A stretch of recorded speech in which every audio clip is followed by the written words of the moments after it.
call the Planning and Zoning Commission to order. Please rise for the Pledge of Allegiance. I pledge allegiance to the flag of the United States of America and to the republic for which it stands, one nation, under God, indivisible, with liberty and justice for all. I'd like to welcome everybody to the Wednesday, September 21st meeting of the Planning and Zoning Commission for Leavenworth County. Glad you all came out. Tonight we have a new member, Mr. Steve Skeet. So, Steve, welcome. If you'd like to stand and read, I think you have a oath there. Oh, man, I didn't know I'd have to do that. I, Steve Skeet, do solemnly swear and affirm that I will support the Constitution of the United States, the Constitution of the State of Kansas, and faithfully discharge my duties with Leavenworth County, so help me God. Welcome aboard. Thank you. Welcome aboard, Steve. Thank you. All righty, we'll go ahead and have a roll call vote for attendance. Alan Stork. Okay. Present. James Bailey. Absent. Marcus Major. Present. Will Schmidt. Here. Steve Skeet. Here. Robert Owens. Here. Tom Dials is absent. Jeff Spink. Here. Steve Rosenthal, chairman, is absent. I am present, so we have 7 commissioners. All right. Approval of the minutes. Has everyone had a chance to read these? And Steve, you weren't at last month's meeting, so you'll abstain on this vote. But, we had some discussion before the meeting on the minutes. Want to talk about it early? Yeah, on the bottom of the minutes, it's chairman's paper stated that the motion was 7-1 to not terminate. No, the minutes state that Commissioner Schmidt made a motion to not terminate the special use permit for flat land excavation. Commissioner Stork seconded the motion. Roll call vote, motion to not terminate fails 2-6. Following, Commissioner Owens made a motion to recommend to terminate Resolution 2019-10. Commissioner Dial seconded the motion. Motion to terminate passed 7-1. Okay, then what's this at the very bottom here then, where it says chairman papers state that the motion was 7-1 to not terminate? Is that something different we're referring to? Mr. Rosenthal had an error in his chairman papers that showed that it was 7-1. However, we went back and watched the video as it says in the minutes, and Stephanie made sure that the appropriate motion and the appropriate numbers were represented. I think maybe, and I wasn't understanding until just now, but on that first sentence there, Crystal, I think we need just to remove the word "not" on the note. Okay. I think if we did that, that clears it up. No. Mr. Rosenthal's paperwork shows that the motion to not terminate, so this first motion It's the first motion. was failed. However, Failed. No, the motion I made failed. There's 2 motions. Yeah, we had 3 motions that night. 2. 2. We had the motion to table, we had the motion to not terminate, and we had the motion to terminate. We never had a motion to table. Right. Yeah, we So, didn't table okay. it. So it is correct the way it is. correct. Okay. Okay. It was just confusing. yeah, the whole Yeah. motion was very confusing. Okay. If you remember, yes, but the minutes are correct. Okay. All right. Any other discussion on the minutes? So we cleared that up. I'll entertain a motion. Make a motion we approve the minutes. Second. Motion by Wolf, second by Allen to approve the minutes. Any further discussion? Roll call vote with commissioners present. Alan Stork. Yes. Absent. Marcus Major. Yes. Will Schmidt. Yes. Steve Skeet is going to abstain. Robert Owens. Yes. Jeff Spink. Yes. Motion passes 5-0. All right, so moving on to the approval, Secretary's report. My apologies. Mr. Chairman, this evening we have several items on the consent agenda. We also have several items on the regular agenda. You will notice that case number 10A, DEB 22104, special use permit for flatland, is being tabled. Once you approve this agenda, you are approving the tabling of that. We do not need to open it up. There is no staff report. There is no public hearing. That does not need to be opened in any way, shape, or form. We do also have a Board of Zoning Appeals meeting, so you will all, in your session as the Board of County, as the Planning Commission, and you will reconvene as the Board of Zoning Appeals. There are only 7 of you here this evening, so I will need each of you to stay. I have nothing else other than to welcome Mr. Steve to our Planning Commission. All right, very good. Thank you, Crystal. So we'll move on to the consent agenda. As Crystal talked about, items 1 and 5 have been tabled, so we're considering items 2, 3, and 4. So if we approve the agenda, we are automatically approving those cases. So moved.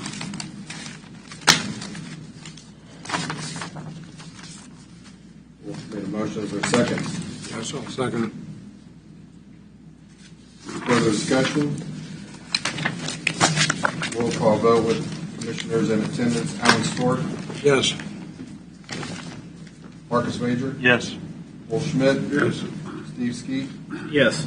Robert Owens, Yes. Jeff Spink. Yes.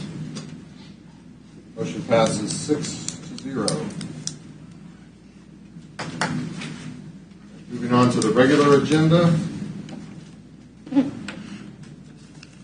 Case number DEB 22097, special use permit for rural water district number 1 utility station. Consideration of a special use permit on the following described property: tract of land in the northeast quarter of section 23, township 10, range 22 east of the 6 p.m. Leavenworth County, Kansas, also known as 21825 147th Street in Leavenworth, Kansas. Staff report. Mr. Chairman, this is a request for a rural water district, one, to have a contractor's yard. This is a special use permit located on 147th Street. As you can see, there is an existing water tower on this parcel. You can see that currently the property is outlined just in that pale yellow. They did perform a boundary line adjustment, and that property now extends all the way to 147th Street there across from Fountain Lakes. The request is allowed with a special use permit in this zoning district. They are requesting this so that they can put up a building where they can store materials so that they can mobilize for projects. That building will also have small office quarters. This is not going to be visited by the general public. They expect to have about 4 employees a day go there in the morning and in the afternoon. This will not create noise, traffic, lighting issues, anything of that nature.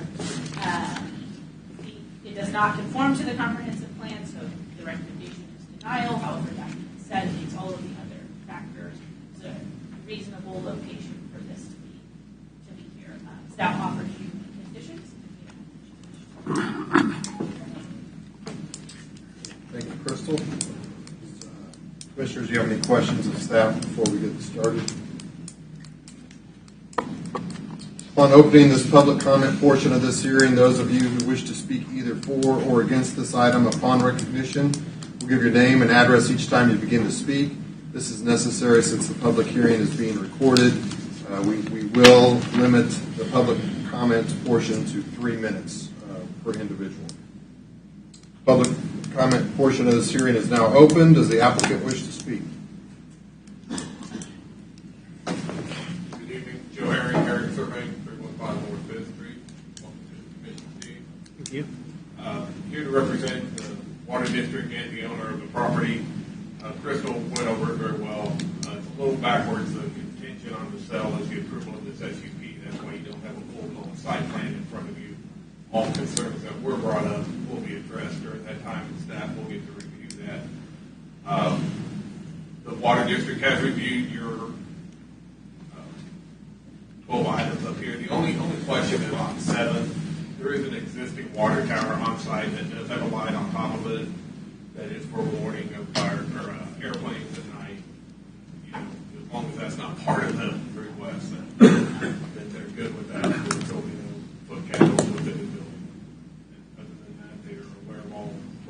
conditions and support them. And both parties are here for representation on this. Joe, did you see the letter from the city of Basel where they were requesting some additional screening, I think, on the south and west side? Yes, and I don't think there are any concerns with the screening whatsoever. They're going to make it, look the best they can for contractors yard with the building up front. And of course, you have Falcon Lakes Golf Course directly to the east, which is a high-end living development. So they're aware of it, and we'll adhere to that. Okay. Any questions for the applicant? Thank you, sir. We will now hear from those individuals present wishing to speak in favor of this request. Any individuals present wishing to speak in opposition? Any additional information to be presented? All righty. Public comment portion of this public hearing is now closed. Questions, comments, commissioners? Cut and dry. I think it's fine. I'll entertain a motion. Mr. Chairman, I'll make a motion that we approve case number DEV 22-104 special use permit in consideration of the golden rules and other factors. No, it's 097. 097. Oh, 104. I'm sorry, yeah.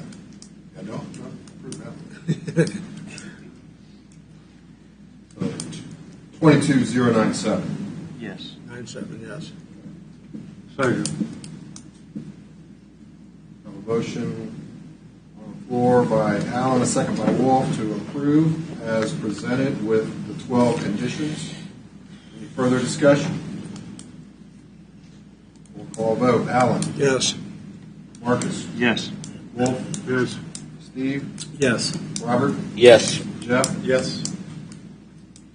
Motion passes 6-0. Board of County Commissioners will consider this item no earlier than October 12th, 2022 at 9 a.m. right here at the Leavenworth County Courthouse. Kansas law allows for a petition protesting the decision of the Planning Commission to be filed. That petition must be filed within 14 calendar days after the date of this hearing. Additional information on the filing of a protest petition can be obtained from the Office of Planning and Zoning. Left to you, sir. Moving on to item number C. Leavenworth County Planning Commission will now consider case DEV 22-111, a rezoning request from RR5 to RR2.5 zoning district as outlined in the posted agenda. Planning staff will now give their report. Mr. Chairman, this is a 156-acre parcel located just north of Douglas Road. I thought that's the Donahue Road, and I knew that wasn't correct. Douglas Road, the future land use map calls for this area to be 3 units per acre. However, that being said, the location of it, the extension of sanitary sewer is incredibly unlikely because of I-70 right there. Therefore, the being able to develop it at that density is really not feasible at this time. Additionally, the nearest city is located more than 2 miles to the northwest, which again makes the extension of sanitary sewer pretty unlikely. Staff has been directed to recommend approval of these rezonings when they're extenuating circumstances such as this, and also when the requested land use is less dense than the future land use map calls for. That being said, all of the properties in the area are zoned rural residential 5. All of the properties are larger than 5 acres, except for I think 1 or 2. There might be a couple of them that are about 3 acres. Zoning and uses of nearby properties, they're all residential and agricultural in nature. Suitability of the property for the uses that it has been restricted. It will continue to be restricted to agricultural uses and residential uses if the rezoning is approved. The property is not vacant. Staff recommends approval of this for the aforementioned reasons. I'll answer any questions you may have as of now. How much area in the county do we have that's on the future land use map at 3 acres. At 3 units per acre? Oh, it's 3 units. 3 units per Units. acre. Yeah. My mistake. Yes, Okay. yes. I don't have a number off the top of my head. Okay. Not many. Any other questions of staff at this time? We'll go ahead and open the public comment portion of this hearing. Those of you who wish to speak either for or against this item upon recognition will give your name and address each time you begin to speak. This is necessary since the public hearing is being recorded. Public comment portion of this hearing is now open. The applicant, please come forward. Big surprise. Jim Herring, surveying through with 5 North Fifth. The owners are here. Staff covered it very well. It is future land use, 3 units per acre, which just isn't feasible. This is getting rezoned for estate planning for the future kids and grandkids. And that is the reason why it's in front of you. It does match the comp plan for higher density, but this seems to be the best use of the property. Do you have any questions? Thank you, sir. We'll now hear from those individuals present wishing to speak in favor of this request. Now hear from those individuals present wishing to speak in opposition.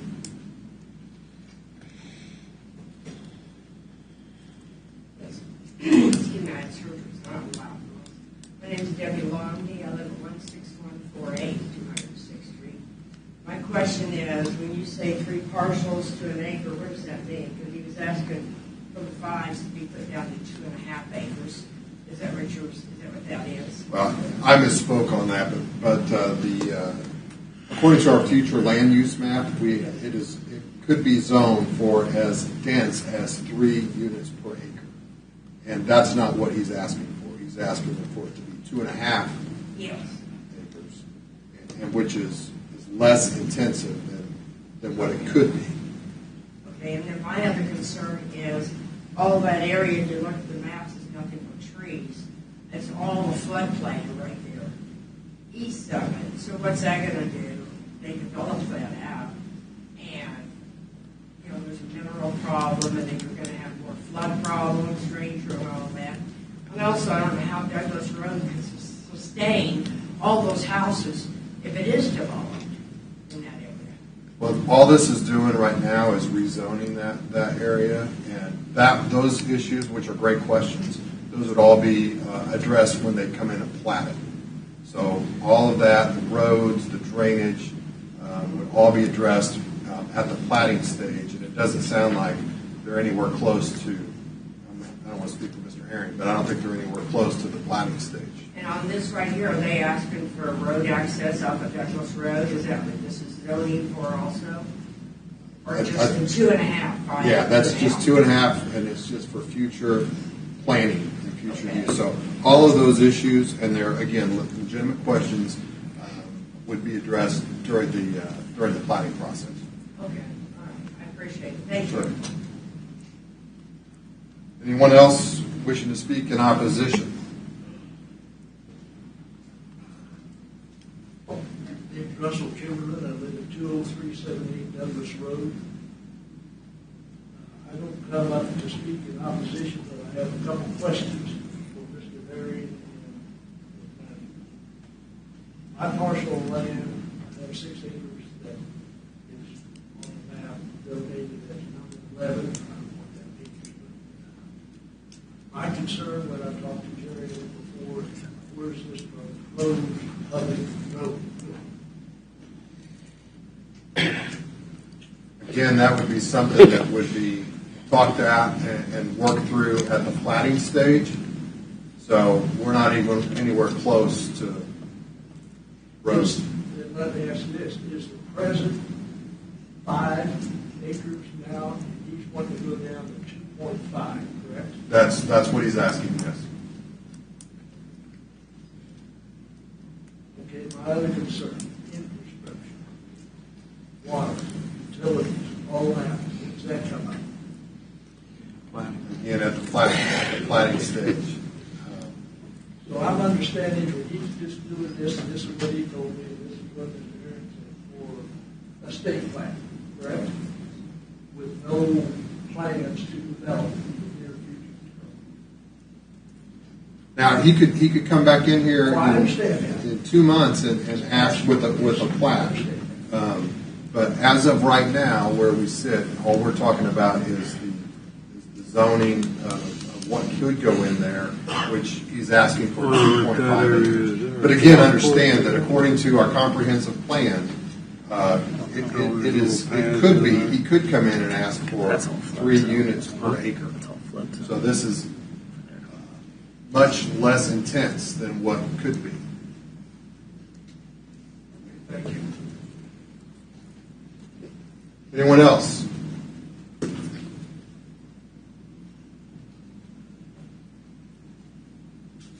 My name's Ben Papa, I live at 16062 Street. I'm just totally against the whole idea. Any particular reason, or? The infrastructure out there, it's just not capable of handling all of it. I'm just totally against it. Okay. Thank you, sir. Appreciate you coming. Anyone else wishing to speak in opposition? I'm in opposition just to explain things. I'm the owner. Come on up.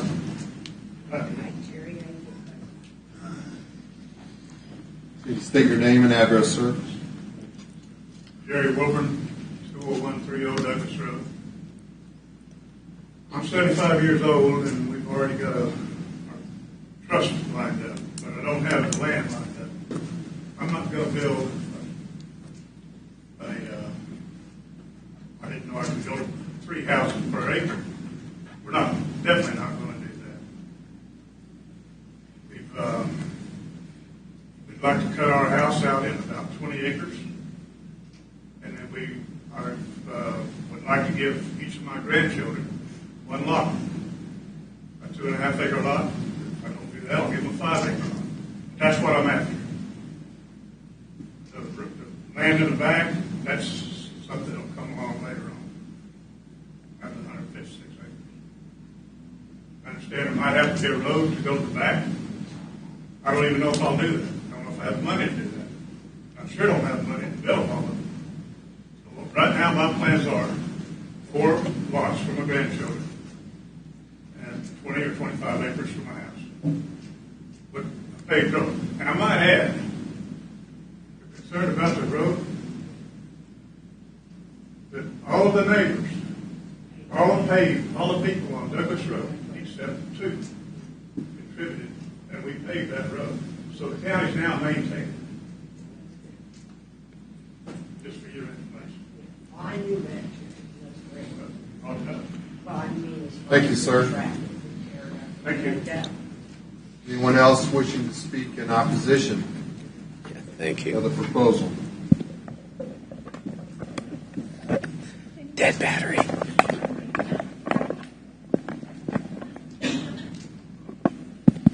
Nope. Do you have the battery up there?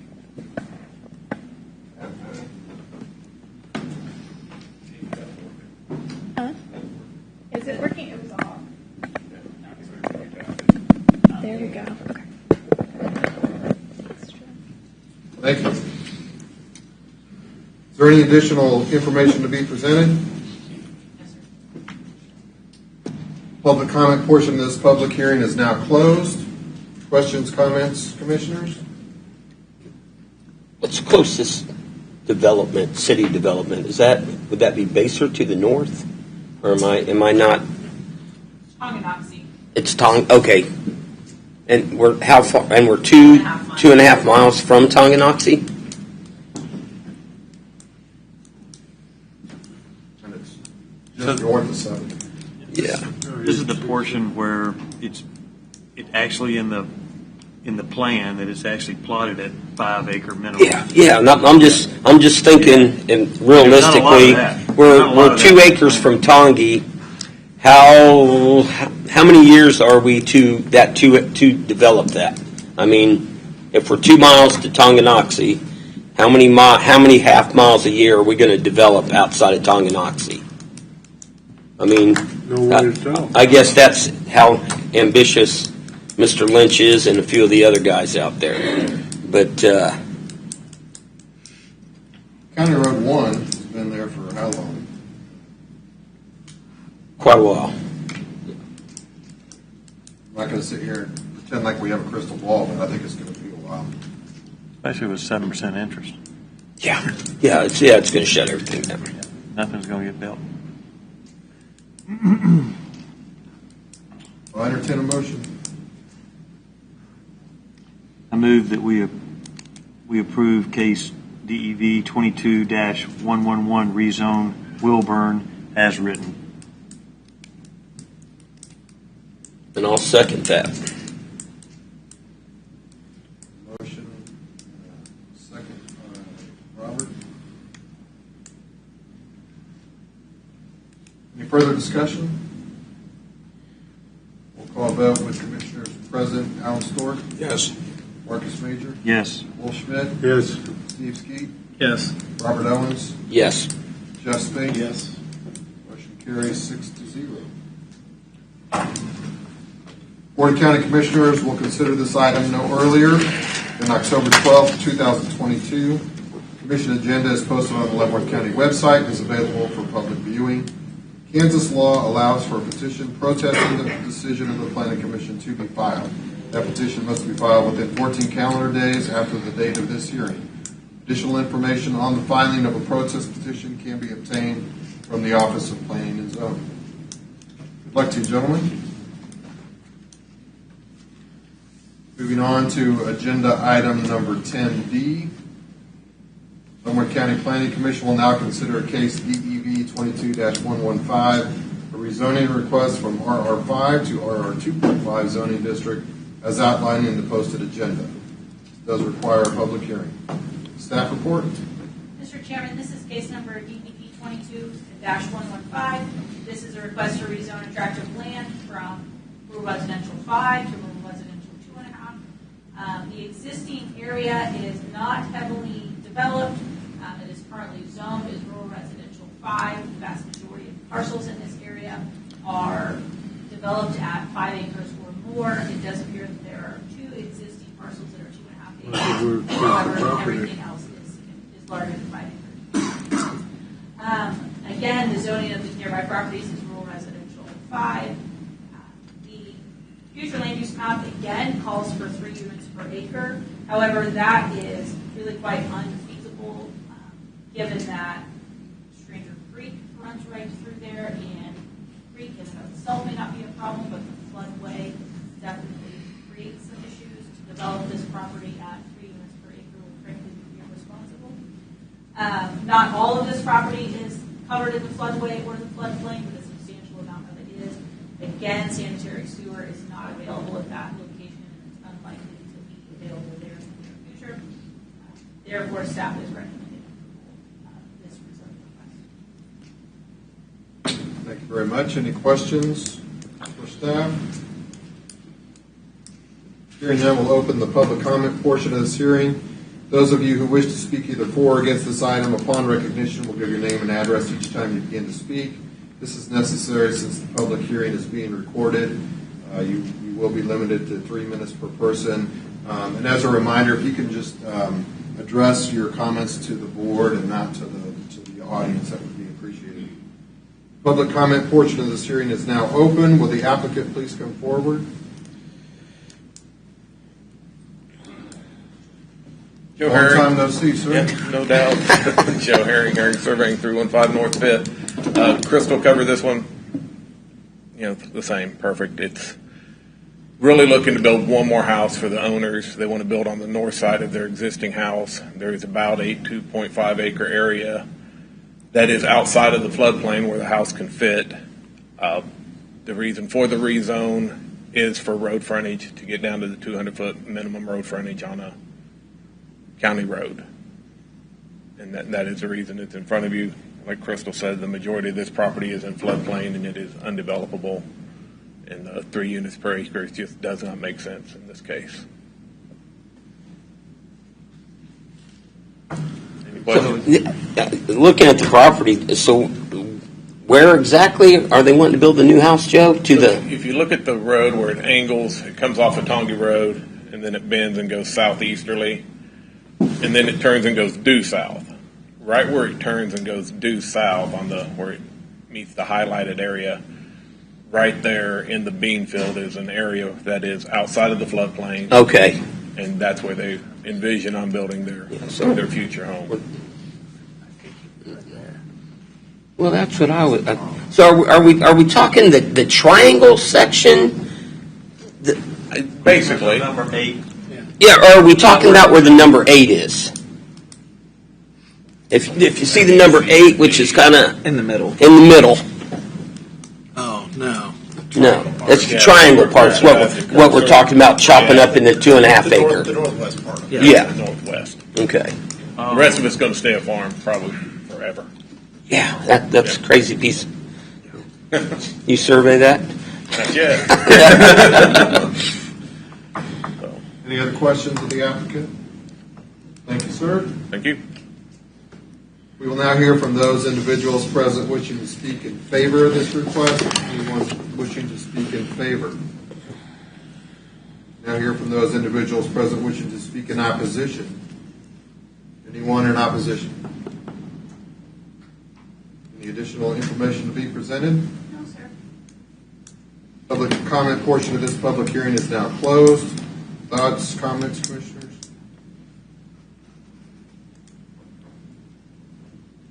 Hearing none, I'll entertain a motion. Mr. Chairman, I make a motion that we approve DEV-22-115 rezone according to staff recommendation and in consideration of the Golden Rule. Second. I have a motion on the floor and a second to approve case DEV 22-115. Any further discussion?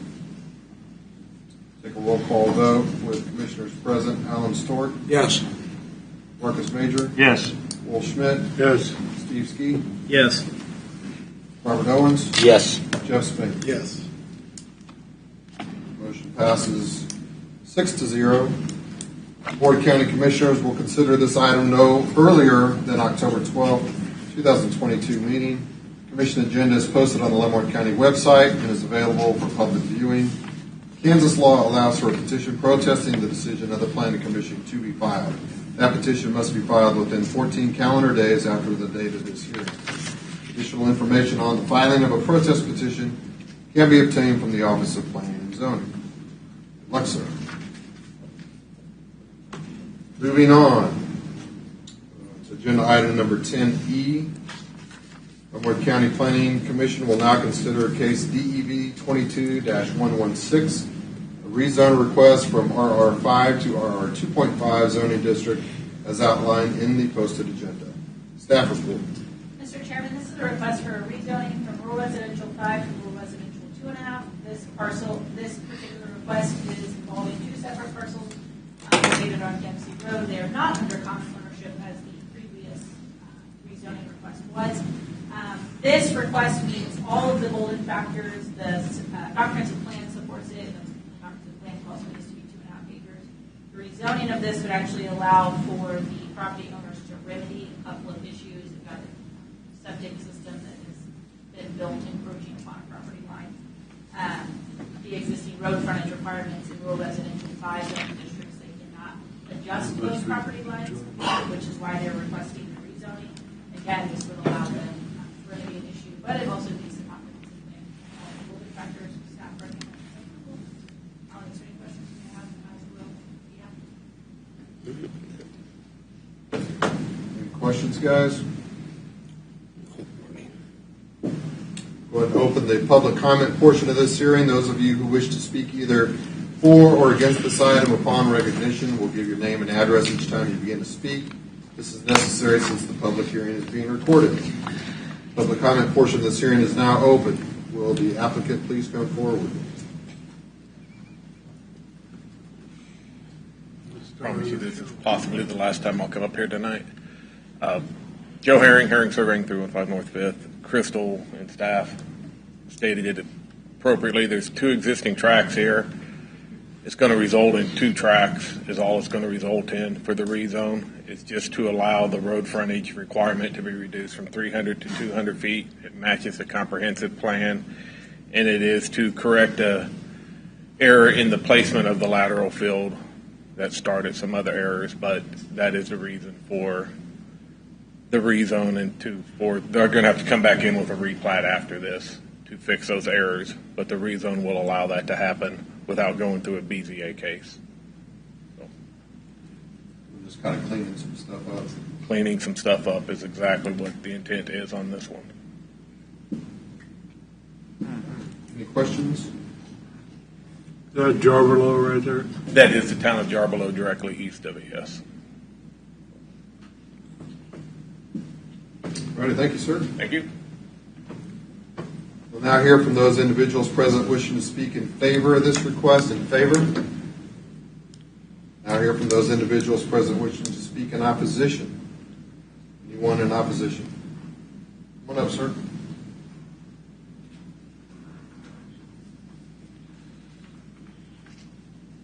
Thank you for talking about the property off of Dempsey Road there, Jarbelow. Yes, sir. Correct? Yes. Okay. I own the property I just. need your name and address. Oh, my name is Stephen J. Crawford. My address is 21154 Low Avenue, Leavenworth, Kansas. Thank you. Okay. This all started way back. That used to be my school teacher's property. I went to school there, Jarbelow, back in the 50s. I don't know if there's anybody else in here that knows that area out there. Okay, she never would have sold that. When she passed away, her brother got it, and his wife. He would have never sold it. It was his youngest son, without the permission of the two older brothers, sold it. They came in there and stripped that. That acreage had been not touched for over 80 years. They stripped every tree off of that, down to the ground. I spent a couple of years dealing with the erosion from that off of County Road 8. Okay. Now, the people that's got in there now want to rezone that to 2.5, which it still should be 5-acre sections out there to be built on. They're not going to be there forever like I am there. I've been there forever in that area. A whole lot of people that live in that area have been there forever. We, like I said, had gone to school there. All they're going to do is they overpaid for the property in the first place, so they want to break it up into 2.5, sell off a chunk of it to get themselves out of debt. The rest of us then will get stuck after they're gone in a year and a half, 2 years, they'll be gone. We get stuck then with all the debris from the trash and all the other crap that's left over behind, and the taxes, extra taxes on the property. I'm still dealing with the trash that comes down off of County Road 8 and that property on my property to the north. So I'm opposed anytime you break up the 5-acre tracts to build on into 2.5. You're turning it into Johnson County. I remember when you went across the river there at Bonner Springs, 7 Highway going to Olathe, used to be prime farmland. Now it's concrete and asphalt and rooftops. You're talking about climate change? There you go. So don't tear up Leavenworth County like that. That's all I'm asking. Think about the people that live there now, were raised there, and will still be there, passing it on down to family members, not the people that come in from another city, another state, or another county, and decide just for a few people to rezone something and screw it up for the rest of us. Thank you very much. That's all I have to say. Thank you, sir. Anyone else wishing to speak in opposition to this request? In opposition? Is there any additional information to be presented? No, sir. Public comment portion of this public hearing is now closed. Thoughts, comments, commissioners?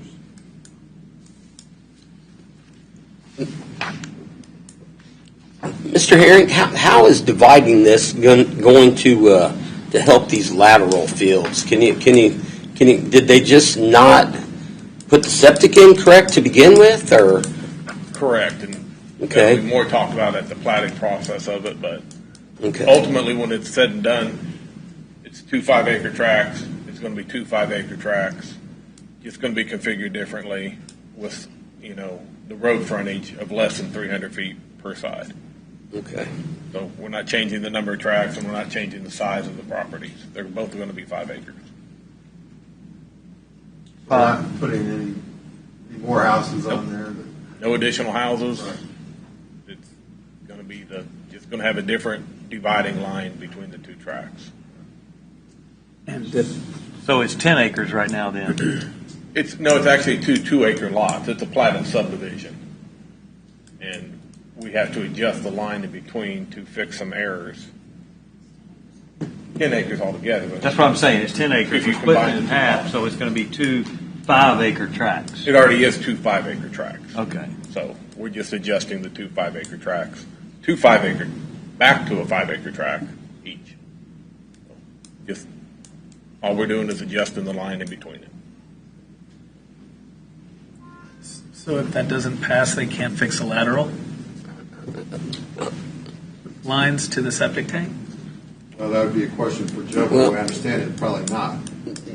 If this is not approved. If this is not approved, or if the plat is not approved, then that's going to be their option, either a BZA or removing the error of the lateral field and the subsequent errors that happened afterwards and addressing that at that avenue. So this is just allowing them to fix an error that was not caused by them. It was caused by the previous owner. And they're just trying to fix it between two property owners that agree to fix the line. And again, this is just a rezone, so when they get to the plating stage, they're going to have to come back in. Right. And Go ahead. Sorry, I would like to point out, Joe came to us with this. We talked about all of the different issues. There's lateral fields, a lateral line over the property line.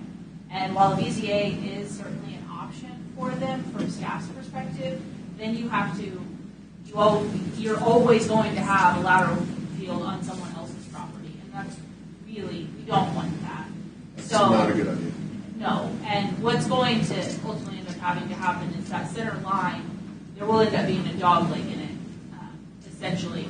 So one of these parcels is going to lose road frontage, and they're both currently at exactly 300 feet. So they don't have any road frontage to give, which is why they're requesting the rezoning, simply so that they can reduce the road frontage, and then they'll come up and they'll dog leg and go back over around that level.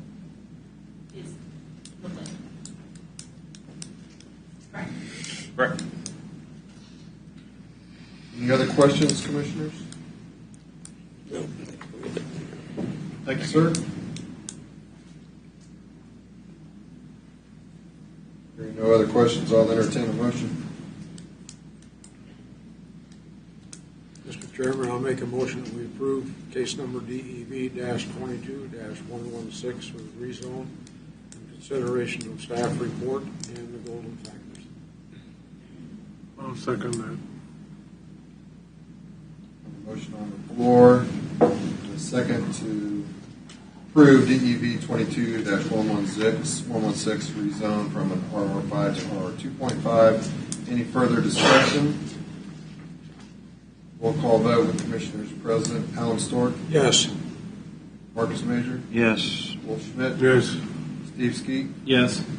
Robert Owens, Yes. Jeff Spink. Yes. Motion passes 6-0. Board of County Commissioners will consider this item no earlier than the October 12th, 2022 meeting. This agenda is posted on the Leavenworth County website and is available for public viewing. Kansas law allows for a petition protesting the decision of the Planning Commission to be filed. That petition must be filed within 14 calendar days after the date of this hearing. Additional information on the filing of a protest petition can be obtained from the Office of Planning and Zoning. Now we're going to adjourn from the Planning and Zoning Commission and reconvene as the Board of Zoning Appeals. And to make things official, let the room clear out. Let them kind of move out. Yeah.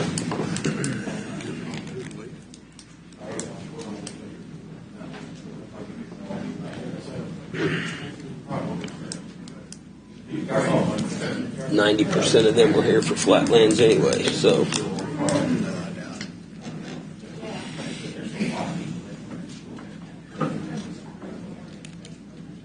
Huh?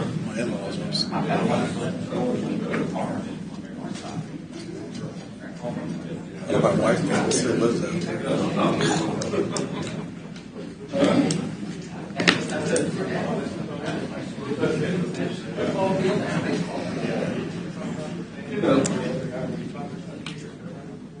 If you all would mind going out to the hallway, we'll continue our meeting. Nope. That's how it goes. Sit down. Let's let them go. So let's reconvene as the Lumberton County Board of Zoning Appeals. We'll take a roll call. I don't know no one's left, but we'll still do it anyway. Alan Stewart. Here. Jaden Bailey, absent. Marcus Major. Here. Wolf Schmidt. Here. Steve Skeet. Here. Robert Owens. Here. Tom Dials is absent. Jeff Spink. Here. Steve Rosenthal is absent. I am present as well. 7 members present. Leavenworth County Board of Zoning Appeals will now consider case DEV 22-114, a variance request for Article 50, Section 20, Sanitary Codes, Chapter 5, Article 2, Section 1, as outlined in the posted agenda. This does require a public hearing. Public comment will be limited to 3 minutes per person. Planning staff, if you could give your report, please. Mr. Chairman, this is case number DEV-22-114. This is a variance from the minimum required acreage for a well. The parcel was created by a subdivision from Johnson's Corner immediately before a building permit for a single-family home was obtained. The plat was approved by the Board of County Commissioners in 2021. At that time, there was a memorandum from Rural Water District number 7 that stated that this particular lot could not be serviced with the existing water infrastructure, that the water line would have to be brought to the property. It was understood that that would be either the developer or the future property owner's expense. I will go through briefly the factors to be considered. Did A, B is the grading of the variance will not adversely affect the rights of adjacent property owners, while the grading of the variance is unlikely to adversely impact rights of adjacent property owners. The strict application of the provisions of the zoning regulations is requested will constitute unnecessary hardship upon the property owner. The hardship that will be created is strictly financial, and according to state statute, financial hardships are not to be considered when creating a variance. The variance desired will not adversely affect the public health, safety, morals, order, convenience, prosperity, or general welfare. The purpose of the requirement is to ensure there is adequate distance between water wells and on-site water systems, which is the 5-acre minimum requirement. Granting the variance will not be opposed to the general spirit and intent of the zoning regulations. To grant this variance request would be in direct opposition to the general spirit and intent of the zoning regulations and the sanitary code. Again, that regulation is in place primarily for the health and safety of residents. Again, this lot was established by the creation of Johnson's Corner. The developer was aware that the water line was going to have to be brought forward. It's my understanding that the developer sold this lot to an individual, and they want to get a building permit for this. However, they do not currently have water from Rural Water District 7. Our regulations are very clear that lots less than 5 acres must have access to Rural Water District. Rural Water District 7 is indicated they can extend to this lot. That's not an issue. Again, you cannot consider whether or not the financial burden would be too great. That is not an appropriate thing to consider for a board of zoning. The applicant is here to answer any questions that you may have. Thank you, Crystal. Commissioner, do you have any questions of staff before we Yeah, I do. Is there a building permit issued? No. Yes. It hasn't? Yes. The building permit has been issued. How did they get a building permit without having water? I'm told that you can't do that. A building permit should not have been issued.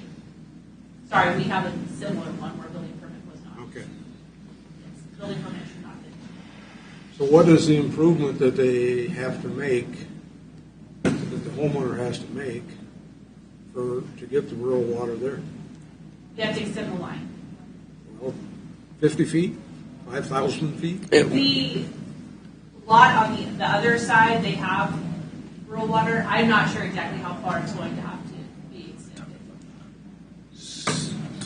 So is the water line on Metro Avenue or on the road running north and south? There is, Probably Metro Avenue. That's what I'm guessing. It'd have to be. so Rural Water District 7 has water available for lots 1 and 3. So the other 2 lots in this subdivision.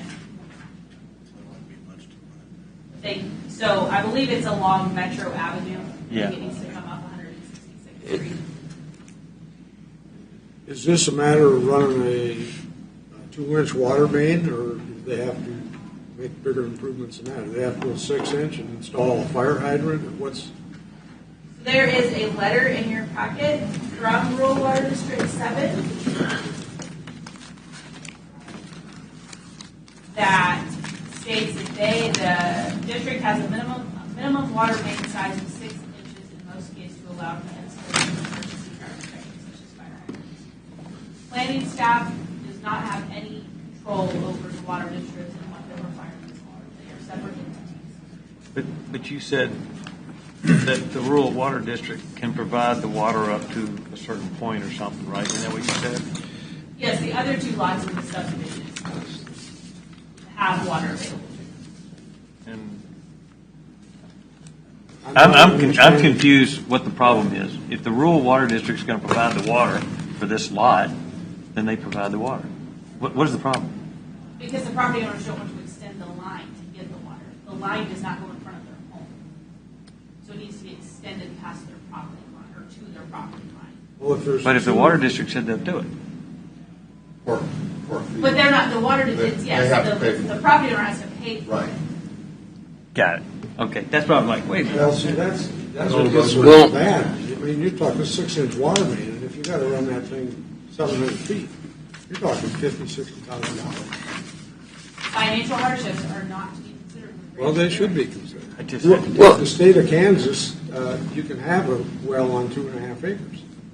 This is a Leavenworth County rule that says it's got to be on 5 acres, Correct, it is a Leavenworth County. right? Our sanitary code is approved by the state. And what you Well, As I stated, the keeping distances between septic systems and water wells. When the property was sold, was it disclosed that you couldn't build on it with the current regulations because of the water? That would be a question for the property. Because I think whoever sold it would be liable then. yeah, that would happen in Leavenworth County. No, yeah. I think the Kansas regulation is, if I'm remembering right, just that the well be a minimum of 100 feet away from your septic. But we have a stricter standard, which we are, So what is your regulation for the distance? Why 5 acres? Why that? 5 acres is the lot size, and then we, in our sanitary code, we do have a distance from a septic system to a well. And if they can meet that requirement within, I can't allow that without a variance. Our regulation is what our regulation is. Staff cannot override our regulation. he's not asking for a variance. Yes. That's what he's asking. Well, That's what we're I'm here. not- all about. If they put the septic tank towards the front half of the lot and the well in the far back corner, would that not be far enough to meet the Leavenworth strict guidelines? The issue is the lot size. Okay, and once again, how did we get a lot size this small? Who approved this? It's a subdivision. 5-acre lot. 5 Right. acre lot is what it is. I thought it was a 5-acre. No, it's a 2.5 acre tract. It's not a 5 acre lot. Because that's the problem. That's a problem. The zoning district is 2.5 Oh, I thought, acres. yeah, the zoning's 2.5. Okay, went in 2.5 acres. Okay. Right. That's how they got it that size. And it's owned 2.5 in that area. Well, that's why we're here is for a variance, because it goes against what our regulations are, whether it be whatever the state says, we have to abide by Leavenworth County. So if we're going to allow it, then it's going to have to be a variance to those regulations. Have we ever issued a variance? Have we? Yes. Now, this particular thing, I can't say. I can't recall one. But, No, we just issued the variance for the guy that built the No, the I'm barn talking- that was I'm too, talking- yeah. I'm talking Yeah, about on this, septic. yeah, on a well and septic, yeah, yes. I'm talking about Well Right. and septic. Yeah, That's a totally different thing. Yeah. And, we got to remember that these are our rules and regulations, and there's reasons that they are written that way. Sometimes the reasons aren't very good. Well, We will be hearing from the owners. won't we? oh yeah, Yeah. we'll Yeah. go through it all. This is just any questions we have as staff right now before we open it up. well, and I think Leavenworth County and the state have a wide difference of how we need to regulate each other.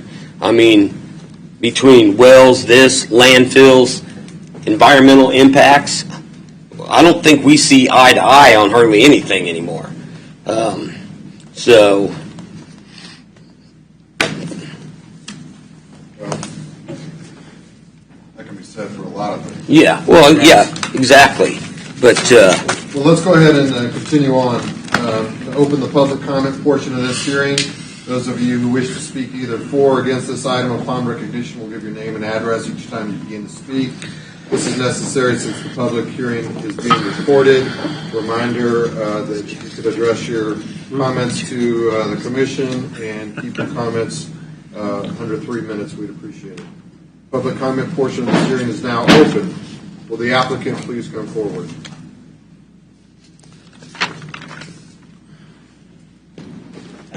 Mitchell Streeter, 16465 166th Street.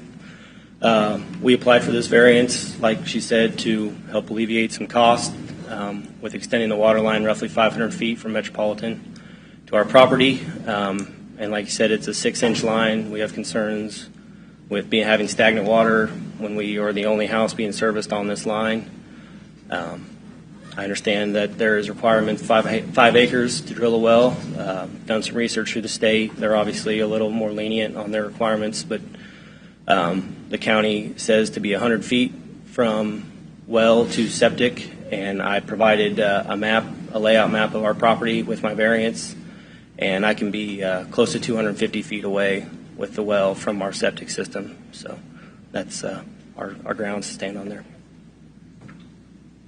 When did you purchase the property? Would have been November of 21, last November. Okay. And you have applied for and granted a building permit? We have the building permit in hand, yeah. Have you started? Yeah, we started excavation of the basement. How far do you have to run the line, the 6-inch line? 500 feet. 500 feet. Are you required to do anything else? Do you have to put a fire hydrant in? Or anything? Yeah, it was included in the quote we received from the water district. Another fire hydrant? Yeah. Are there fire hydrants on the other 2 lots, or? There is one, I believe, on the corner lot there of 166 and Metro. How far is that from your property? Roughly 500 feet. But they're requiring another hydrant.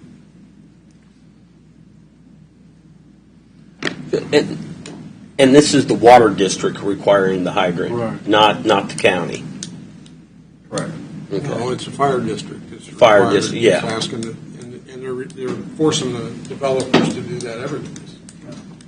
You know, and 500 feet, I don't know, you're probably looking at, what, $40,000? That was, the last quote. It might have gone up at this point. That was given to us back in How much could you drill a well for? a third of the cost. A third of the cost, 10,000 was what a quote we received. Were you aware of this when you bought the property? No.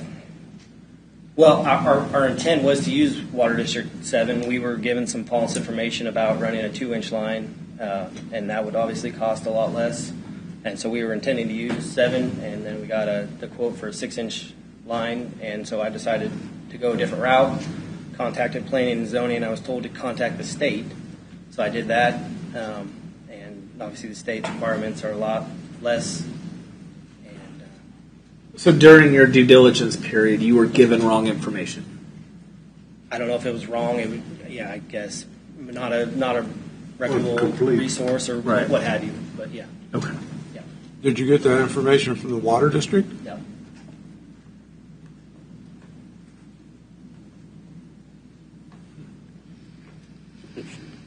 So, is there plans for future development to the north of your lot? I mean, has anybody applied to split this up? And Not that I mean, Mr. Herring would probably know more about that than anybody. I could see making you run the line if the rest of that was chopped up into future 2.5 acre tracts. If there's no plan to put anything else out there, you're just going to have a dead end 6-inch line there. That's a nice location. So what happens in a case like this is that the homeowner or developer, in your case, the homeowner, has to stand that total cost. Yeah. And as soon as that is done, well, before it's even done, because you'll have to pay for it before they ever start digging. Right. As soon as that's done, all of that equipment, that $40,000 that he's paid for, becomes the property of the water district. Right. Yeah. And if they go on to, in 8 years from now, continue on with that 6-inch line and feed 4 more lots, he doesn't get a dime for it. Well, I don't That's think the cost that- of being first in the pool. That's just the reality of it. Is it fair or not? I'm not going to sit here and tell you it's fair or not, but that's the the way it reality. is. That's life. Every water district's different, you know? Yeah, because I believe on ours, our neighbors put in the water line and they continued it through our property, and then when we bought, they got a portion back from us, and we're on District 2. So, and I'm sure every water district has their own rules, so. I just paid a fortune to have my water tied because I was told I had to. And that's just to a meter. I don't have water up my driveway to my house. I still have to pay a fortune to get it from the meter to where my house is going to be. Yeah, another fortune. Yeah, it's like, you got to be kidding me. I could always go his route, but by going his route and the variance, it would have cost me the same amount. So I'm kind of like, nothing I can do about it. Okay, any other questions for the applicant? Thank you, sir. We'll now hear from those individuals present wishing to speak in favor of this request. In favor?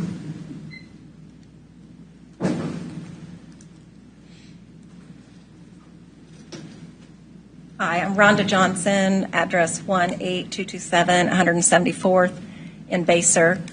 We were the owners of this lot and sold it to our daughter and son-in-law. We weren't trying to give them a bum lot. We knew that water wasn't there. They knew it. Our intention was to go with Water District 7.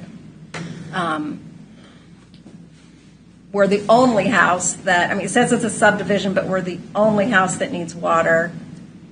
And I just don't think we need a 6-inch line. And they've told us the water will be stagnant, so we need the fire hydrant so they can come out and flush it every, I don't know how often, 2 or 3 weeks, which seems crazy to me. So that's why we went the route checking into the well, which the state said there's plenty of water underneath. There's not going to be a problem hitting water. And we've already bought the water meter, so we intended to do Water District 7, but the bid was astronomical and way too much line than what we need. And there's nobody to the north, there's nobody across the street to the east, no future development. I know that can change at any minute, but it just seems crazy. But no, weren't trying to stick them with a bum lot. We knew. Well, you solved that question. Yeah. And that's kind of where I was headed. No, we weren't trying to stick it to them. Yeah, you just cleared that up. Anyway, that's all I have to say. Thank you. Thank you, ma'am.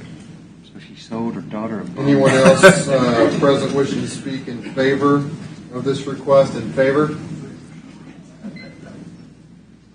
Now hear from those individuals present wishing to speak in opposition of this request. In opposition. Come on forward, sir. Your name and address.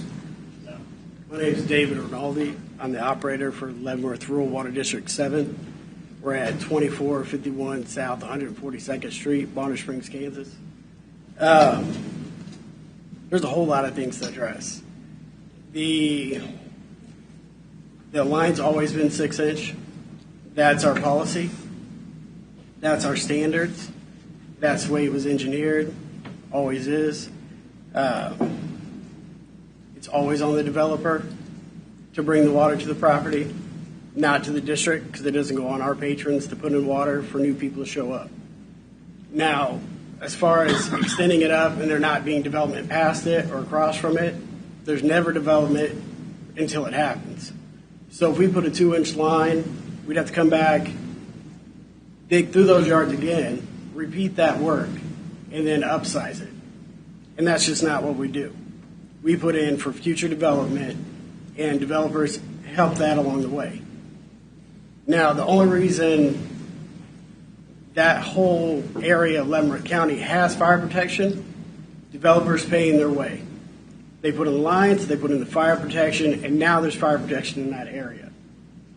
In our district, there is a fire hydrant within 1,000 feet of almost every patron from I-70 South and from Bonner to Linwood. And that's a huge improvement from how it was 20 years ago. Now, the cost for the 500 feet was like $40,000. That may seem like a huge deal to put in one house.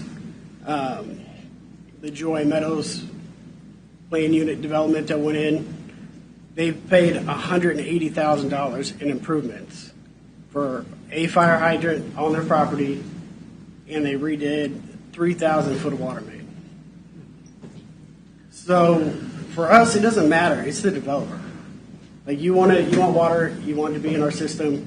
That's what you got to do. Now, our biggest objection to this is if 2.5 acres is good enough in the ideal situation. You have rural water available. It's close. It's a 500-foot extension.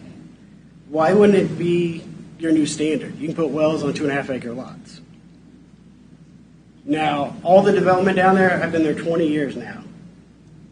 All the development's been around 2.5 acre lots. None of those people would have had to put in water if they could come in and get a variance and say, hey, there's groundwater, we're just going to use wells for our subdivision. And you'd have no fire protection down there, you'd have no infrastructure, you'd have no new school going in down there.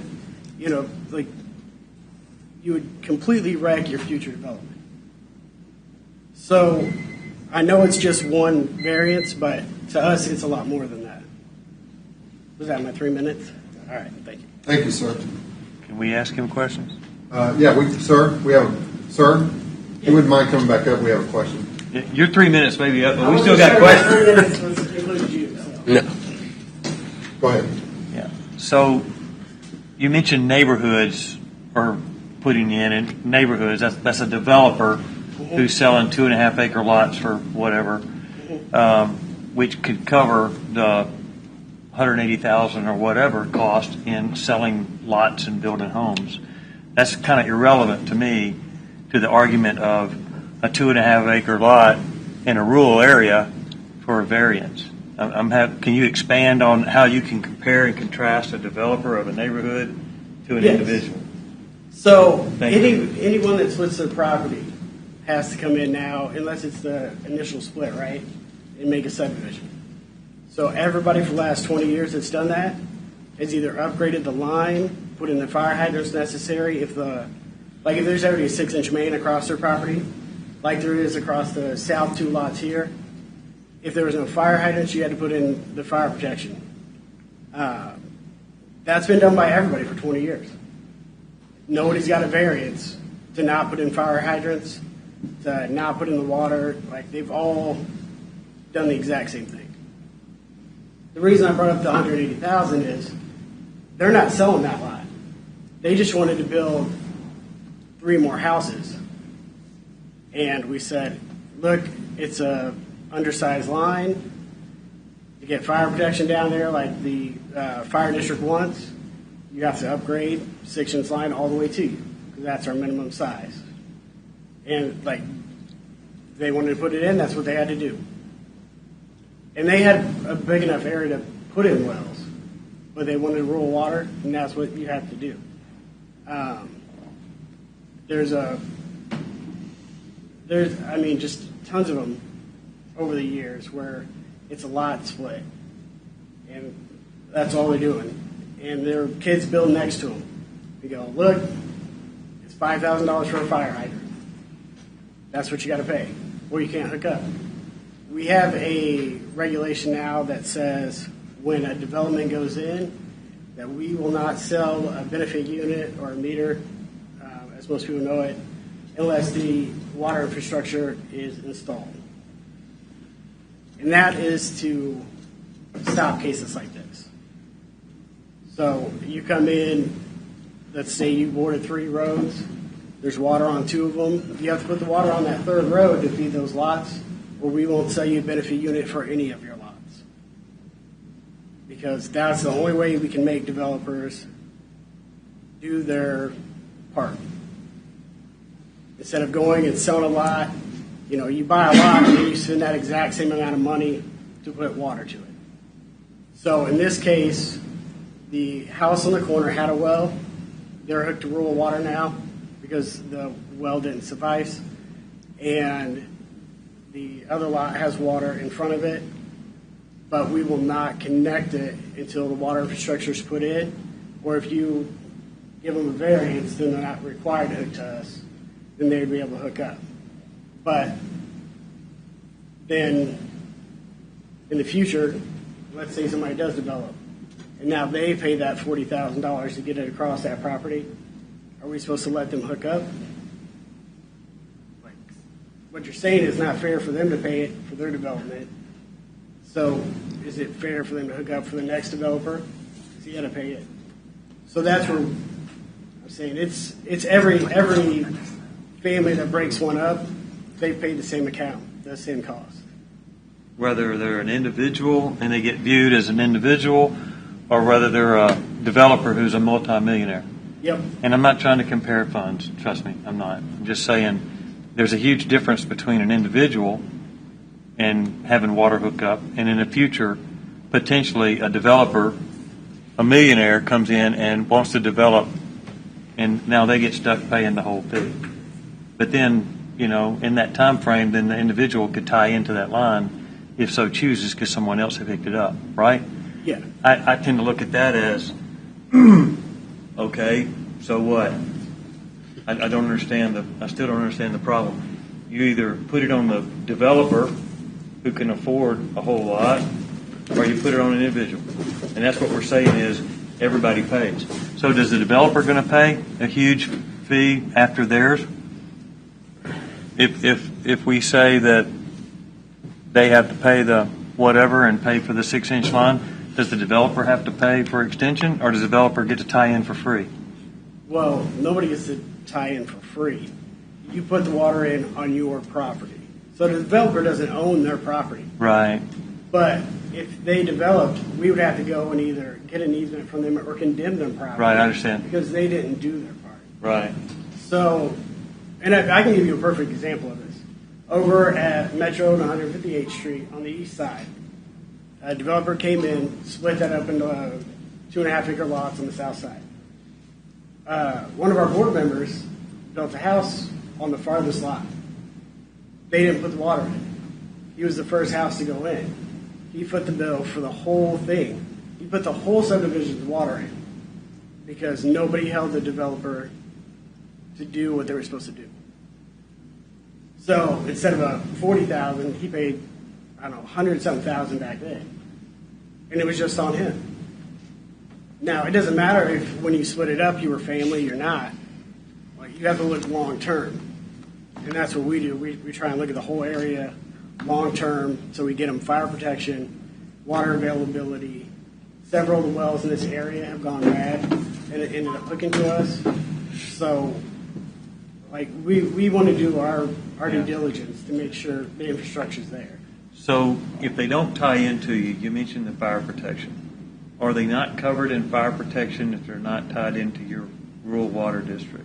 No, the fire department would still be able to use it, but the fire department and the emergency manager, Chuck McGaw, he likes to see a fire hydrant either every 500 feet, sometimes every 1,000 feet, depending on where you're at.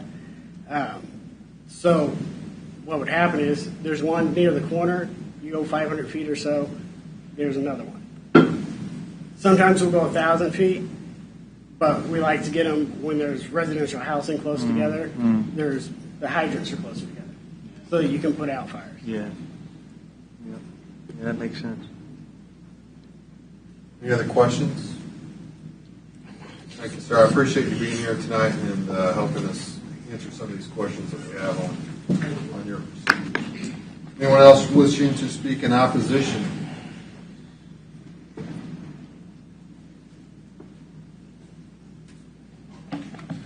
I'm John Amrine. I live at 14799 Wood End Road, Bonner Springs, Kansas. I am the chairman of the Leavenworth County Rural Water District number 7. Been on there since 1998. We've dealt with this issue off and on, and we have another manager of the Consolidated Water District right here also in Baser area. So if you have any questions or don't believe us, but the moral story is we've been on both sides of the story, all out through K32, Sarcoxy Lake, you name it, all them subdivisions out there. The water lines do bring value to the property. Ask a real estate person there, you know, if there's water line there, it's going to bring some value. Why? Because the developer doesn't have to extend it. Same thing with gas, electricity, and all that.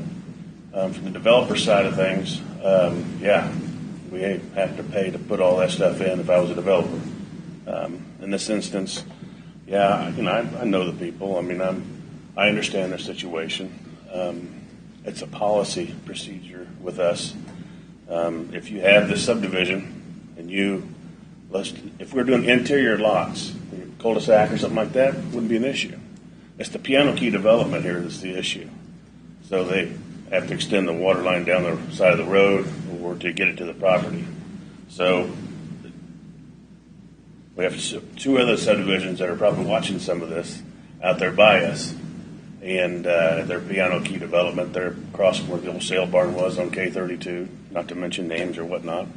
But developers would divide the lots and sell the lots, fine. No water.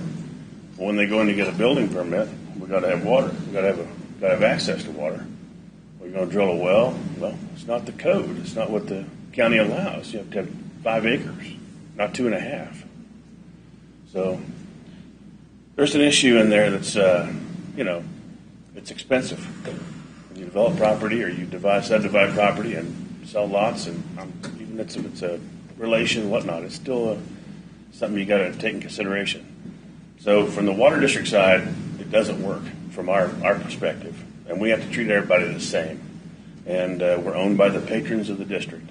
So these policies that have been in place for, I'd probably say 18 years roughly, have come to work for us.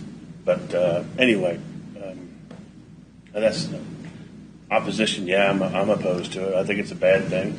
I think you're making a mistake.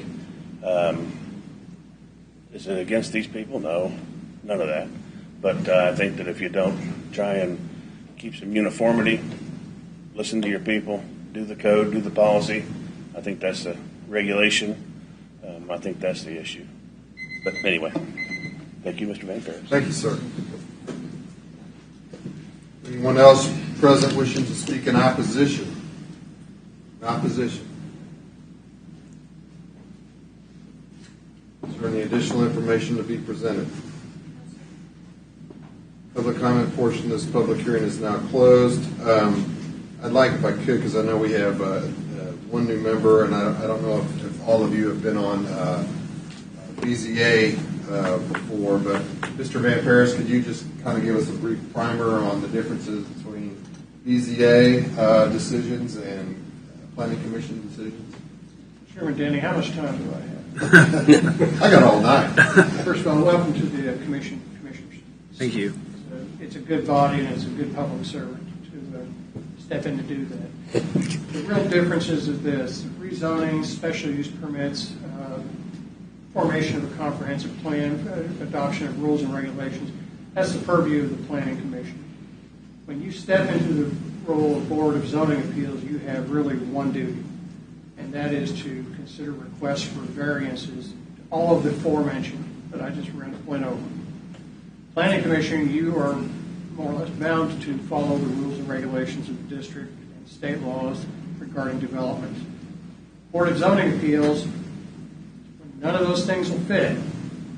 You've got perhaps a unique situation. That's when the Board of Zoning Appeals comes in.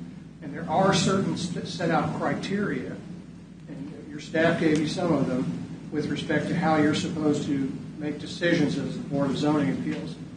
But I could sum it up in this way. The Board of Zoning Appeals is authorized to grant variances when to not grant a variance works an undue hardship on a property owner for a condition they did not create or could not have controlled. I'll leave it at that. Can you say that again? To more or less grant relief from undue hardship for a condition that the property owner neither controlled or created. Now, you're the policymakers. I'm not going to tell you how to make the decision. That's why you're here. But I will tell you another difference is this. As a Planning Commission, when you make recommendations to the Board of County Commissioners, the Board of County Commissioners makes the final decision. A person aggrieved by that decision can go across the street by appeal to district court. Board of Zoning Appeals, you make the decision, final decision before it goes to any judicial review. So your decisions as the Board of Zoning Appeals don't go before the Board of County Commissioners. You are the deciding body. So there's an element of finality that you need to keep in mind as well. There's no second shot. So with that in mind, I'd be happy to answer any specific questions, but I think your staff gave you a good overview of how these things are done. Planning and zoning regulations are harsh. They tell you what you can and can't do with your property. And I mean, that's pretty harsh if you think about it. But when you look at what the purpose of those things are, it's for the overall public welfare. And you need to keep those things in mind. As hard as it may seem to believe, there's usually a reason for these rules and regulations, either on the state or local level. It may not be obvious in every case, but there's a reason there. But at the same time, the Board of Zoning Appeals can grant variances in those conditions that I just referenced. Otherwise, you wouldn't exist. Thank you, David. I'll just give a couple of comments, and then I'll open it up to commissioners, your thoughts and comments. We don't have to necessarily like the rules, but we do have the rules, and when we're looking at them, I think we need to keep those in mind. One of them being, whether we like it or not, financial hardship is not what we're supposed to be considering here. So we can take all the numbers and the financial data and really, correct me if I'm wrong, throw them out the window. That's not supposed to be considered. The other thing I would bring up is I've never been one to worry about setting precedent because I think each case for sure is its own unique case. In this particular instance, I think we could be opening up Pandora's box if you ask me, if you want my opinion. Because everybody out there that is on a 2.5 acre lot that doesn't want to spend a lot of money, a fortune, to bring water in, they're going to be in here. And we give it to these people, why aren't you giving it to me? So that's all I have to say on that. So any other comments? Yeah, I do. I understand what you're saying, and I understand the financial hardship clause or theory of this. But also, we issued a building permit that never should have been issued. If we wouldn't have issued the building permit, we probably wouldn't be here questioning this at all at this point. That's debatable. I mean, it could. Yeah, but this isn't the first time we've screwed up on issuing a building permit either. This has happened before. They started I mean, construction based on the yeah. fact that they thought. That's what it's about. And if we wouldn't have, I think we have some responsibility here too. I think this is a case where you could give a variance without opening it up and saying that everybody now from now on can come in and ask for a variance without cause, just because I'd rather have a well than no water. So I think we've got to consider that a little bit. Is there any, and I know where you're going with that, and I can see your point. Do we have any other information, Crystal, on that you share, or just an oversight?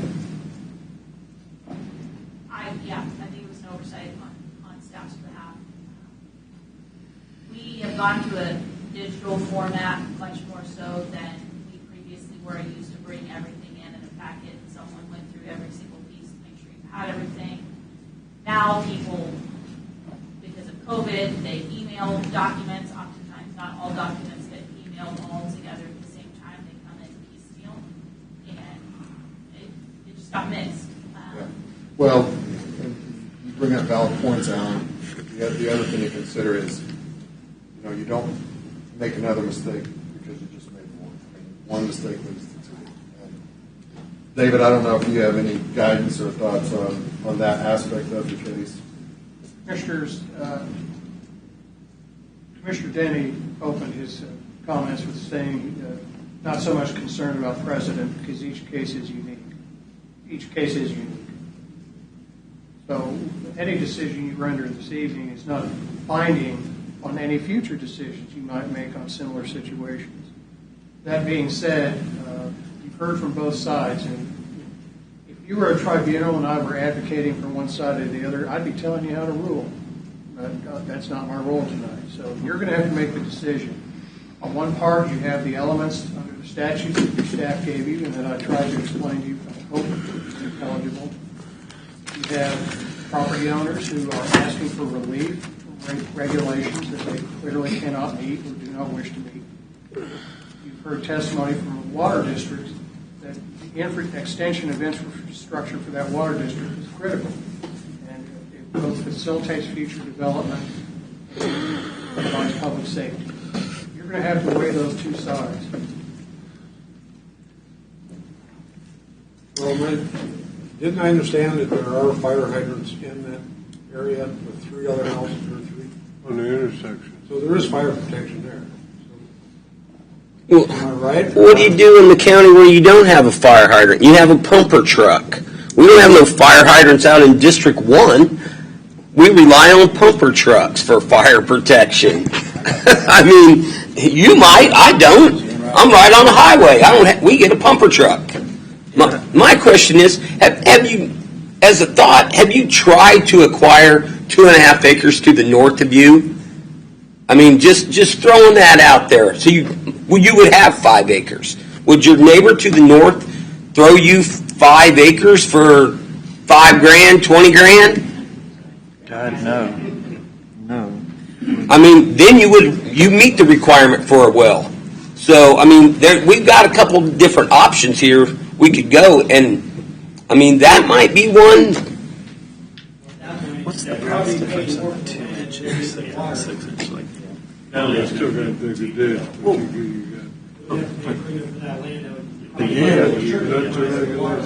yeah. Okay. I mean, I was just throwing that out there. I mean, sometimes your neighbor's a good guy. I mean, No, it wouldn't. So one of them said that they had planned on using the rule. They even went so far as to pay the whatever amount is for the meter. So all intentions were there, I think. The question comes to, if all intentions were there, where did it go from planning and purchasing a water meter to here's how much it costs now? There's a gap that I can't understand where that gap is. And if that's with the rural district not telling them what it's going to cost them, and they bought a water meter and they're headed that way, then it goes along with the building permit. I got a building permit, I went to the water district to buy my water meter. I had full intentions of going, and at no time did they ever share what this is going to be in the future. In the future, to tie in to potentially support future homes in the future, or every water district's different. Is there any exceptions to calls? Is there any exceptions by rule? Is there any one-offs? Is there any, you know what I'm saying? I mean, I don't know. I don't know. To go along with what you said, Mark, and to go along with what you said, there's a lot at play here. There's a lot of. I understand rural districts, water rural districts, and I support them 110%. I do. But I don't know where the gap is. I don't know how that happened. How you buy a water meter and you don't know what the cost is? Because that's in the rural water district. Here, Well, can we ask for one? Can we ask the president to come back up and? Well, yeah, I'm sure you sold them a water meter for $5,000, whatever it was, but they didn't tell you it's another $40 to get water to it. Okay. So on January 1st, our benefit unit fee went from $4,000 to $5,750 For a meter. for a meter. Okay. Well, for the right to water. Right. Well, it's per benefit unit. We call it benefit unit. We're kind of like a co-op. Everybody that owns a benefit unit is part of it. Got to pay that water, yeah. So they came in and they asked if they could purchase the benefit unit if they were going to put in the water line before the increase. And we said, that's fine. You can go ahead and purchase your benefit unit, but they can't be installed until the improvements are done. So both lots purchased the benefit unit. Neither has been installed because the water line has not been installed. At that time, I didn't know the exact cost of the line. I went back and listened to the meeting minutes, and I just said, it's going to be a 6-inch line. It's got to be extended to the end. I didn't hear the last thing you said. I'm sorry. That it would have to be a 6-inch line, and it would have to be extended to the end of the property. But I didn't have the official numbers because we hadn't had them back from our engineer. But they wanted to be able to buy the benefit units before the increase. And the only way for us to do that was to say, if you'll put in the line, you can go ahead and purchase those. Okay. So that was in our meeting So it was minutes. agreed to action. Well, and that's because in our meeting minutes, we agreed to serve the subdivision as long as that was done. Yeah. Were the other two lots out there, do they have 6-inch lines running to them? There's actually an 8-inch line running across the front of it. There's 8-inch line servicing 2 lots. It goes all the way from there to 174th, south on 174th to tie into our town.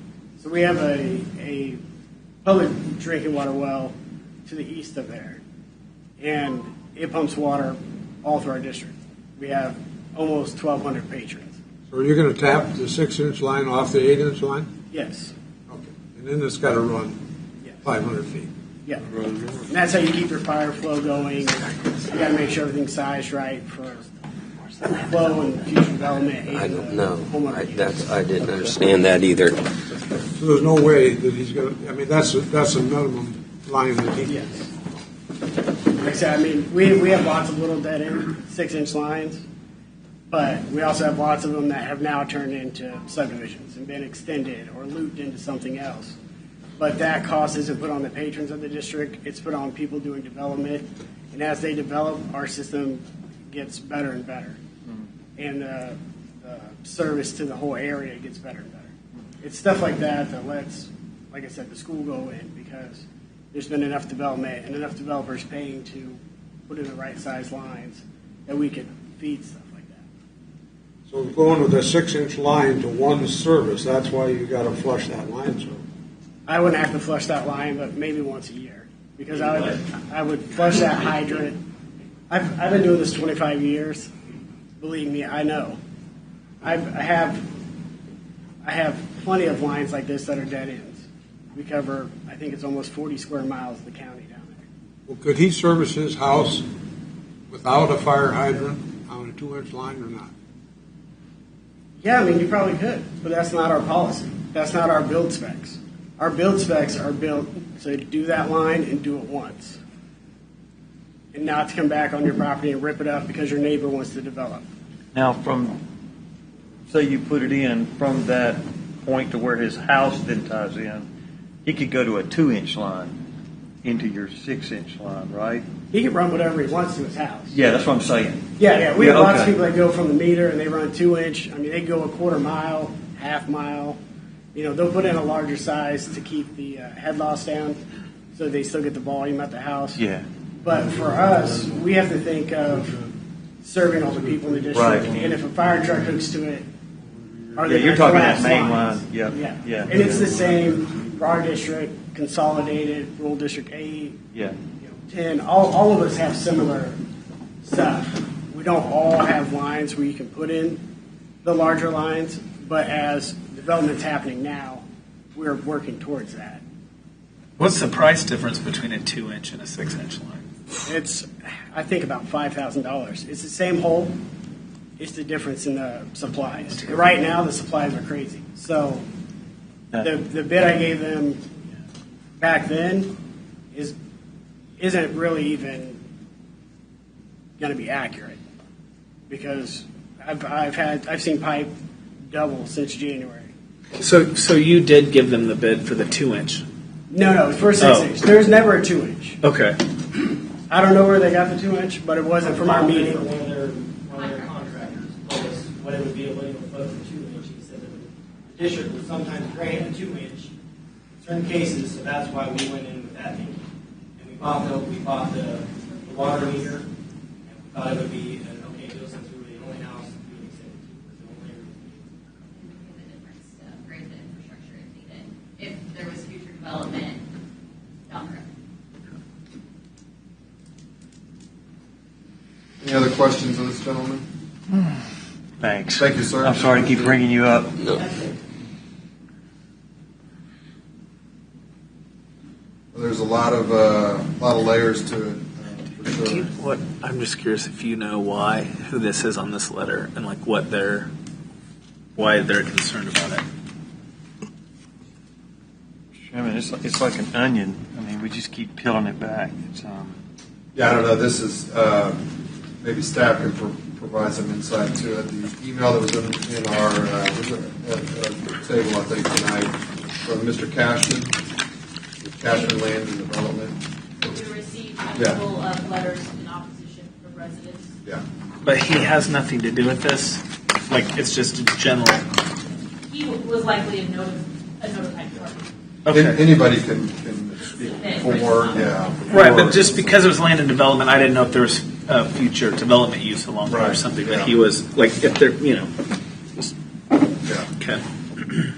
I think it's just a random deal, looks like. Well, everybody that applies has to be notified people that 1,000 Right. feet of their property, so he's probably one of those people.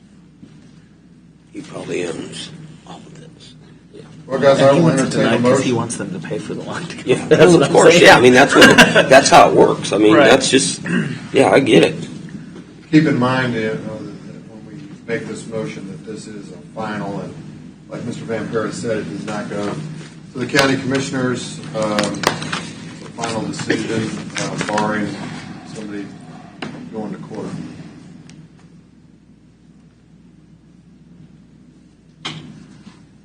Well, to get off dead center, I'll make a motion, Mr. Chairman, that we grant a variance in this case on,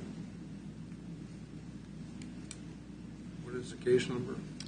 Case DEV 22-114. Correct. PID 18521. Okay. Thank you. Keep going. Right there on that. Yep. line. Okay. It's DEV 22-114. Yep. I guess my reasoning for that is the fact that I feel some responsibility from the county's point,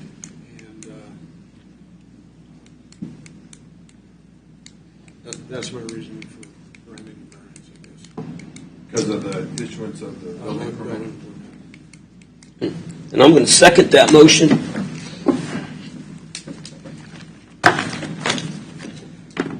have a motion on the floor and a second. A motion by Alan, second by Robert, to approve variance request for DEV 22-114. Any other discussion? I know we've bannered this thing around, but It's like an onion. The further you dig, the more you develop, and the more layers come off. There's a lot of research. There's a give and take that I'm seeing on both the rural district as well as the family, and it's nothing personal against the family in any way, no shape, or form. I mean, everyone here speaks very highly of the family. That said, I'm sure there's some more research that could have been done. And that falls on both the district and the individuals. But I do understand why, try to get in there early before the meters did go up, because the meters did go up. They went from, I think you said 4,000 to 5,750. That's huge. And that's not something they set. I agree with you, Marcus. And it's easy to sit here and play Monday morning quarterback, right? Say, well, we should have done this, we should have done that. I wish, I'm sure everybody wishes that they had something in writing. Had something in writing would make it a heck of a lot easier. But they don't, as far as I know. You seem like great people. I have nothing against these folks. They also knew this before they bought the property. Before that transaction was done, they knew what they were facing. Any other questions or comments? Discussion? So this, our vote is going to be to approve this variance. So a yes will be to approve. Alan Stewart? Yes. Marcus Major? No. And reason? I just kind of explained my reason. Okay. It's nothing against either one of them, but there's a lot at play here. Wolf? Yes. Steve? Yes.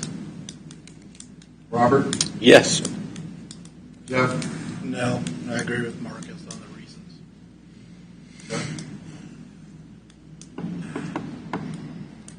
Motion is carried for yes to approve the variance by a vote of 4-2. Anything else? I appreciate everyone's attendance tonight. We are adjourned.